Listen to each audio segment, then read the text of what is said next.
कराची में लुटेरों को रोकने वाला कोई नहीं है। नॉर्थ कराची सेक्टर 3 में दिन दिहाड़े दूध की दुकान से रकम लूटकर फरार हो गए।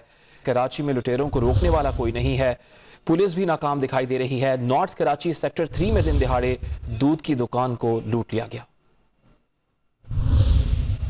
मोटरसाइकिल पर सवार 3 मुलजिमान ग्रिल से अंदर दाखिल हुए और लॉकर से रकम निकाली और उसके बाद बआसानी फरार हो गए। ताहम पुलिस ने इस मामले पर अब तक कोई कार्रवाई नहीं की है। नॉर्थ कराची सेक्टर 3 में दिन दिहाड़े दूध की दुकान से रकम लूटकर फरार हो गए।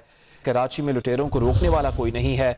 पुलिस भी नाकाम दिखाई दे रही है। नॉर्थ कराची सेक्टर 3 में दिन दिहाड़े दूध की दुकान को लूट लिया गया।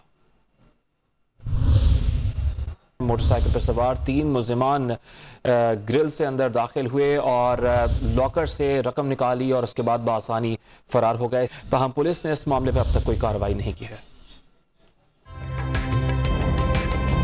ताज़ा तरीन वीडियोस के लिए हमारा YouTube चैनल सब्सक्राइब करके बेल आइकन प्रेस कीजिए ताकि आपको मिले हर अपडेट सबसे पहले।